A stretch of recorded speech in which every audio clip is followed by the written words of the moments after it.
Good afternoon and welcome to Titan Talk. Hey guys, thanks for joining us today. Today I have myself, and today I have a very special guest. He doesn't join us very often because he's extremely busy, so when I can drag him on the podcast, I am always excited about that. But I have the wonderful, as always, Chief of Security, Josh Leon. Thank you, Coop. Could not be happier to be here. Look at that face. Just absolutely loves it. We are literally an hour and a half from me being on my Friday happy hour, so do not upset me. Absolutely. I'm going to upset you and leave you for McFarland. That is his mess to clean up.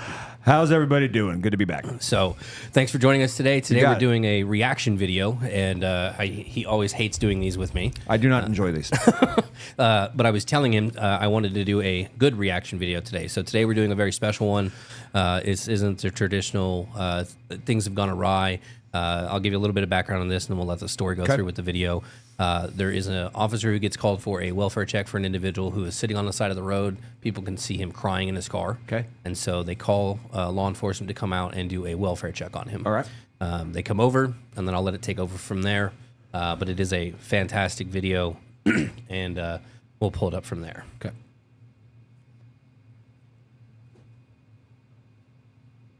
I just don't want to go to work like right this second. He's like, I'm just sitting here talking to my mom, so just checking on him. Doesn't say he's suicidal or anything, so that's it. Just talking to him. Yeah. Well, see if he needs help. Yep, that's what I'm going to do, and just putting him in here and go from there. Thanks, buddy.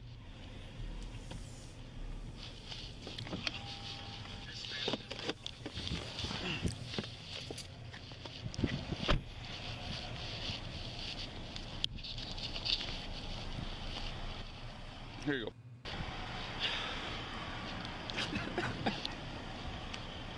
You hear it? Mm-hmm.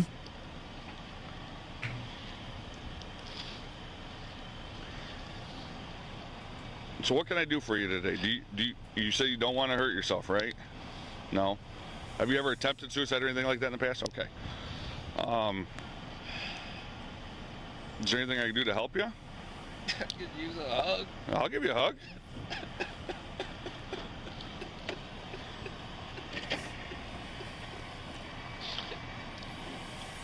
Seems like you got a lot going on, man. It's all right. It's all right, man. It seems like a lot to take on, you know? Dude, we can give you some. We can get you some help. Yeah, we can get you somebody to talk to and stuff.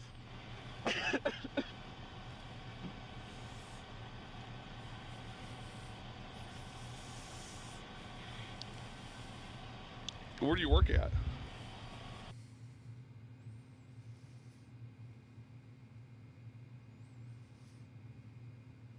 I just couldn't go for. I was just. Oh, they muted it to not give it away. I'm not give sorry. it away. Yeah, I got you. And you said you got a good family support. You talked to your mom and all that stuff. Yeah, first time I saw the video, I was the same way. I was like, Yeah. What just You thought happened? you lost it. Yeah.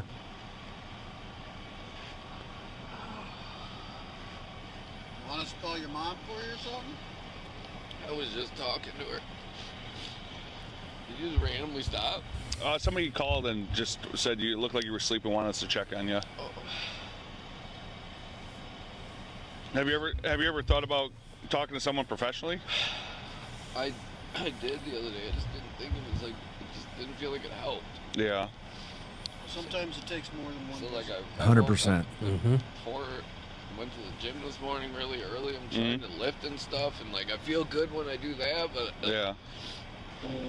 it just doesn't stop. Oh no, it's a lot to take on with your brother and everything, and then, yeah, I mean, I get it.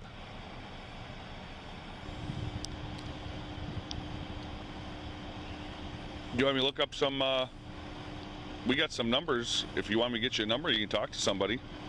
You can just talk to them on the phone. You don't even have to go anywhere.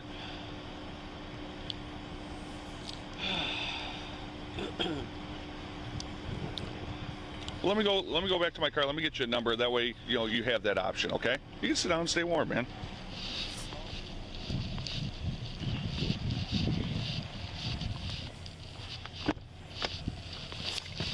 Good. How? Okay, so if I was a cop for 20 years, all right. How many times do you think I had that call? What would you? What just a guess? If I had to say, with 20 years experience, having that, I mean, you got to think of if I'm thinking of the numbers, realistically, I would say you've probably run into that anywhere from 50 to 100 times in 20 years. I would say probably in the neighborhood of, I would say I had 10 to 12 calls exactly, can't say exactly, 10 to 20 calls like that a year. Yeah. I mean, so, people don't realize how much that happens. Yeah. They just don't. And I just said the other day, I think if you've done 10 years as a police officer, I think you should be awarded an associate's degree in counseling and probably an associate's degree in social work. Absolutely. And my police academy was 8 weeks. 8 weeks. It was in 1998, and these are the calls that we're asking now. Now we've done better, and it's 6 months. Most police academies, probably national average, somewhere around there now.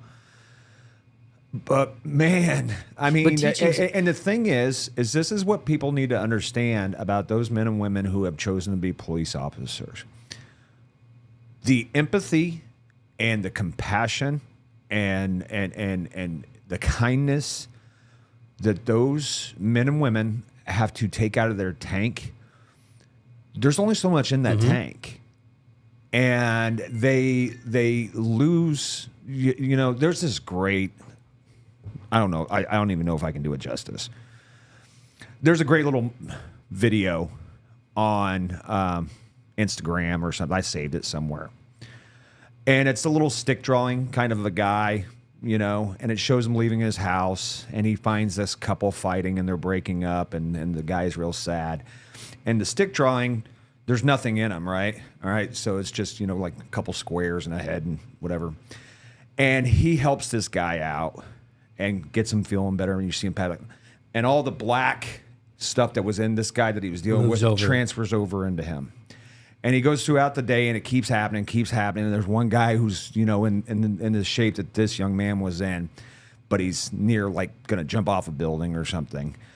And the guy comes home, and what started out as clear, you could see all the way through him, he's all the way black. Yeah. Because his tolerance is gone. He's given everything out. Given everything he had. Yeah. And he opens the door, and it gets me misty just thinking about it. He opens the door, and his dog's there, and it makes all everything the go away. Yep. Yeah. There's a lot of guys and girls that I worked with, men and women that I worked with, that didn't have that outlet. Yeah. Nothing made it go away. And these men and women in those uniforms carry the weight of the world on their shoulders sometimes, and it happens daily. That's not a rare call. No, it's just not every day. Yeah, I could rattle off 100 of those stories, and that end like that. That end. There's nothing dramatic. There's nothing, but it is dramatic. But there's no gunshots. There's no sirens. There's no chases. Yeah. It is, and that is what that call, the way that call is dispatched, is check the welfare. Check the welfare call is probably one of the most traditional calls that a police officer is going to take every single shift of his career. And we got to do something about that. We have, and I don't care where you stand politically, we have more guns than any other country, and we just do not have the mental health services that needs to coincide with that. That's a big cultural problem. Absolutely. But then we have these men and women dealing with those issues and things out there, and we're not taking care of them. And there should not be a police department in existence that does not have a full-time counselor in-house. And I'm not talking about, hey, call this phone number. No, there needs to be somebody who you can go talk to, because you give that tolerance out, all the, that gas that you got in that tank, you give that out all the time. And hats off to them. I mean, God bless them. My heart goes out to them. You leave that call and you don't think it's a big deal, and you think everything's going to be okay, but you don't think it affected your Superman persona. It does. It does. Yeah, absolutely does. The reason I showed this video, and you're here for all the other ones, generally we have these reaction videos and there's a shooting or there's something, and sometimes when I saw this video, I think I thought to myself, there's so much publicity on police officers when it comes to the negative stuff, or when it comes to where somebody thinks they did something wrong. Where when you have something like this, where this officer did a fantastic job talking to this individual, helping him maybe get some resources, making him feel better, and giving him, like you said, the gas in his tank to uplift him and make his day better. That I think sometimes we as a society, we forget that our officers that are out there are doing this every day. And it's nice to be able to see that when they do this, they're giving a piece of themselves up, and they can bring that person up and they can make that person feel better. We can't forget those things. We can't leave those guys unknown to that stuff. And we have to be able to look at an officer like when you were a police officer, and be able to look at you and go, we're going to help. We're here to be that relief for you. And I'm not trying to, in any way, woe is me, the profession. I'm just saying, hey, that's something that needs to go with that profession. It just is, because it does take a toll. I remember my old man saying that he was on a call one time, and he was carrying a child, and he said he couldn't remember the last time he had carried one of us, and it really affected him. And that's, or walking with the child and holding hands or something. But I can't. It was something like that. But it stuck with me. I remember him, referencing that, because he's giving it on the job, And you come home and your immediate, reaction is to go for a beer, to go watch a game or whatever. But that, and then you go. You have a tendency sometimes to turn that empathy off, and to turn that compassion, that kindness off, and that stuff we gotta. We're taking care of yourself. You told me this when my dad passed. You have to be able to recharge yourself. Yep. You can't recharge. You're never going to get yourself back up, and you have to have that outlet. And knowing these officers that are doing this every day, that are helping everybody that they come in contact with, having to have that release, whether it be their animals when they get home, whether it be their loved ones, their kids, counselors, having that release to where you can bring that fuel back into your own tank is so essential. And we talk about taking care of yourselves and all of that. That is so important, and that's why we bring in communication and all these other things. It is so important, the basic level of stuff that we do with communication and being able to take care of ourselves.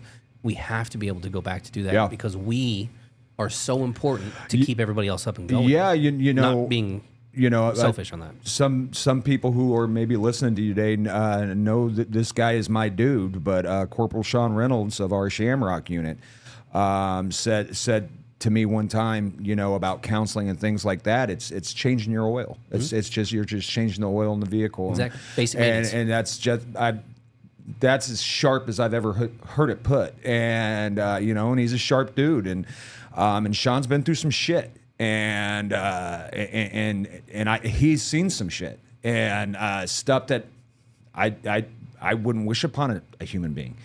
And you got to change that oil. We got to take care of those guys so they can, like you just said, to your point, so they can keep taking care of others. Yeah. Yeah. So I like videos like this where we can showcase the good. Yeah. Because there's so much of it out there that I don't think gets enough credit, gets enough space out there, gets enough time with everybody. We see here in all of this negative stuff, these positives they're everywhere. Yeah. We need to be able to look at it and say, hey, these guys are here to help. Yep. This is what they're for. This is why they exist. They're here to keep us safe. They're here to help lift us up and make us better. Yeah. And we have to be able to focus on that and see that stuff. And it's so important, not just to see it, but to know that, hey, we as a society need to be able to take care of them and do whatever we've got to do that, because they are so important to everything that we are. Yeah. We trust them to take care of us. We trust them to keep us safe. They need to be able to do the basic maintenance. Yep. Got to go do that maintenance. Absolutely. On it. But great to see, and pretty much every police officer that you guys run into or talk to has had that call multiple times. Mm-hmm. And like I said, God bless them and thank you for doing it, because you don't know the difference. Well, and there's no way to gauge if those conversations and those contacts were not made, of what would have happened. Right. Of what would have, whether that's, they were going to go do something bad to themselves or somebody else or whatever. You don't know what that interaction changed. There was somebody told me about it. like a movie or something like that. I think it was called Right Turns or Left Turns or something like that. And it was just, you never know by that turn that you're going to take. I'm going to take a right on this road instead of a left, how that could change your life. Right. And, who you meet, what may happen because you took a right instead of a left. That's that stop for that cop. Yep. And it's also that stop for that individual. At 100%. He had. There's no way of knowing that individual. That cop asked him. Probably more so to your point. Yeah. Yeah. And the cop even, he can ask all day and all night. He'll get whatever answer the individual thinks that officer wants to hear. Yeah. But in reality, when you look at that stuff and you look at the interaction and how the officer was like, hey, let me get you something. Let me get you a number. You don't even. And I love the fact he was like, you don't even have to go in person. You can just call. You can just call and talk. That alone can change the landscape for that individual and completely change the world around. And he'd go, you know what? Not only does my family care, because he's just said, I was just talking to my mom. These random people, these two officers, one in the car, one standing here next to me, both care enough to say, hey, let me get you someone that can help. Yeah. You can choose not to do it, but let me get you that so you have that choice because I want you to take it. Yeah. That alone, having that as that individual changes everything. And you have to be able to, as an officer, security officer, or whatever, you have to be able to do that. Because as security, we run into, not as often, I'll say that, but we do run into it from time to time because we run into people on their worst days. Oh, of course.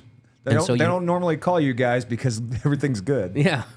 And so being able to look at somebody and say, hey, you know what? By the way, before anybody says anything, this is not a White Claw. I wouldn't drink one of those. This is like an energy drink thing that Chief Roses has got me on now. It says White Claw on it. It does not say White Claw on it, Joshua. But I love the fact that how the officer addressed this. Bringing in, let me get you these resources, and hey, we've got numbers that you don't even have to go see them in person. You can just talk to them on the phone, and trying to give this individual that option because that alone can change, like I said, change the landscape of how everything works. Yeah. Being able to provide that resource and knowing what that resource is, it's so important. We tell our patrol officers when it comes to the homeless individuals they deal with, we make sure you know the shelters in the area, you know how to contact them, and you can help give them, hey, you're down on your luck right now. You don't have a place to stay. I know there's a shelter in this area. They might be able to give you room and board for the night. They might be able to get you some food. They might be able to get you cleaned up.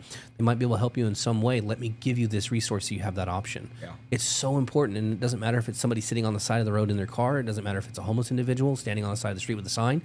But being able to say, I have this resource, let me give it to you, can change the landscape and can change that person's outlook and where that person might end up. Yeah. The next thing you know, you could give that person that resource, and you might see him in 6 months. He's got a place to stay. He's got a steady job. Everything could have changed for that individual based on that one conversation. Sure. And it's so important to be able to have that. I think it not behooves us. We have to have those, and we have to have that resource and the knowledge. And so learning that stuff is so important. Yeah. But being able to communicate with it as well, yeah. Not just for them, but for yourselves, being able to say, hey, I need to fill my own tank up. Yep. Yeah. It's important. Self-care is important. Brian says, White Claw. Who said that? Brian. Can you kick him off of there? I've never tried. Can you guys mute me during meetings? I do not mute you during meeting. Well, I might have once or twice. If we could get Brian off of the pot, work on that. I want an eject button for people like Brian. I can put him in timeout. There you go. Put him in timeout. Oh, I can too. That's fantastic. Brian, you're in timeout now. Now I'm happy. I actually would drink a White Claw to cheers that, to toast that, of Brian being in timeout. It actually put him in timeout too. Good. I'm sorry, Brian. I had to do that. You're grounded. It's not very long. You'll be out of timeout in a second. Dickhead. But so I love these videos like that. We show there's a lot of the negative out there, and I love every now and then to show that positive. I did one in the past where I showed the officer helping the individual with his tie and stuff like that because we need to be able to look at the good in humanity. I saw another. Well, I'll say two things, and then I'll shut up. I saw another. To your point, I saw like a meme or something like that, and it was a dry cleaner, and they said, "Show me email proof or a text message proof that you have a job interview, and I'll clean your clothes for free." Yeah, I mean that's just That's just, it's beautiful. I've It's seen- just, we forget how beautiful human beings can be sometimes, and that's just, and it made me so happy. You know, my old man said in my academy class, I'll never forget when he said it, I go, oh, whatever, that was stupid. And you know, because he's my hero and he knows that. But that line, the line that he used in my academy class, I was like, it didn't resonate with me. And now, It resonates. 30 years later, and here was the line. He said, being a cop takes everything you know about everything. And That's deep. I was like, you know, as a 22-year-old kid who wanted to shoot guns and drive fast, I was like, whatever. He couldn't have been more right. He couldn't have been more right. Thank you, Pop. I appreciate that. You hear little tidbits like that from people who have been life experience that you don't have yet. Yeah. And when I mean, I've got a few of them from my dad where I'm like, okay, sure. Yeah. I've got one from you. And I mean, 4 years later, I'm looking at myself going, you're stupid. Why didn't you listen? And you take those little tidbits and you move on with your life. And you're like, okay, cool, whatever. It doesn't mean anything to me now. 30 years later, you're like, man, that was... was dead on. And it was funny. You said that in the first. I sat there and like my head dipped aside, and I was like, wow, that's actually really having 10 years in security. It's not 20 as law enforcement, but I've seen some stuff, dealt with some stuff. If I would have heard that a long time ago, I'd have probably been the same way. In 10 years, here I am. I'm just sitting here. I was like, that's deep because it's true. You know, and again, not law enforcement. I'm security, but at the same time, I don't do that shit. There's correlation. There's so much correlation between Josh, I don't do that shit. You guys have dealt with, you know, my dad was a Wichita cop. My grandfather was a Los Angeles police officer. They saw some shit. There's no doubt. Oh, you yeah. guys have seen some shit absolutely. too. Yeah, and I, for every guy who said I worked the roughest beat in the country, there's some guy in a tougher beat. You know, Always. they're you know, maybe it's overseas or somewhere else, or there's some Spartan from thousands of years ago who said, "Oh yeah, really? Yeah, try fighting somebody with a stick." You know, and so I don't play this resume thing of I had it tougher than you. Right. It's everything's relative, and it's your experience walking through this, you know, this journey that we're all on. And if you can walk through it and stop and help your fellow man or your fellow human Absolutely. out, then I'm a big fan of yours. So the reason I want to say this, the reason I make that distinction of 20-year veteran of police officer versus 10-year security is because there's so much that I draw from you. I appreciate that. Thank you. You are my inspiration when it came to this. When I met you, I was like, I want to emulate that. Yeah. And there are points that you made where you draw from your law enforcement career, and I go, hey, you know what? I'm not a cop, but what he says applies so much to what I deal with that there's some similarities there. We need to pay attention to this stuff. Yeah. Because I may not be a cop, but everything he deals with, a lot of what he deals with, I'm dealing with in the road, on the street. Yes, you are. And so I need to pay attention and listen and learn because he's got some points. Yeah. And so I make that distinction because I want to point out I'm not a cop, but what he's saying makes sense to me because of what I do It's for applicable. a living. Yeah. You And so can it's- use it. It's one of those things as security officers, I want those who are watching, whether they're employed with us or they're employed with another security agency, if you've got a friend who's a police officer, you know police officers, listen to them, take their advice. I and may watch have been at a bar the other day. have been? I may have been at a bar with Instructor Unconfirmed. with Instructor Sparks, who everybody on here knows. And this young man walked up to him and said, "You're the instructor at Titan, aren't you?" And Todd says, "Yeah." And he says, I was in your class. And he said, "I don't work for you guys anymore. It was a long time ago. I was in your class." And he said, "I use everything you taught me." And he goes, "I'm not even in that field anymore. And I use everything that you guys taught me." And not you guys, Todd taught me. And I just got to be witness to it. You know, I just it's got to be amazing. witness to it. It was gorgeous, man. It was gorgeous. Made my week. It really did. Absolutely. Yeah. So on that note, we'll hop into the weather real quick. and Why? then- You don't want Yeah. to? Why? Okay. Because Brian likes it. If you say something about hydrating, let me make you a promise, sir. If this is going to look like an old, broken down, fat Stone Cold Steve Austin, You're not fat. cleared the ring. If you say one goddamn word about hydrating, Language. I'm not saying I'm sorry. You asked me on here. That's Have true. we met? That's fair. I set myself up for that. Yeah. No, don't do it, Josh. I'm so tempted, but I don't want to get harmed. I will flip this table. All right, guys. I appreciate everything. I'll let you guys get to your weekend. We're going to skip the weather and the other stuff because I'm afraid he might actually flip the table. Every single person has a phone. The weather's on there. Everybody. Or how about this? Step outside. Ooh, cold. Ooh, warm. Hey, man, Weathercast is the only time I get to be wrong and still be right and be okay. Dude. No weather. No hydration. I'll let No you guys, White Claw. No White Claw. I'll let you guys get to your weekend. Thank you guys so much for joining us again. Leon, thank you again for joining me on the podcast. I appreciate it so much. We appreciate everything you guys do in the field. It allows us to continue to do this stuff. Enjoy your weekend, and we will catch you guys on the next one. Guys, be safe. Stay safe.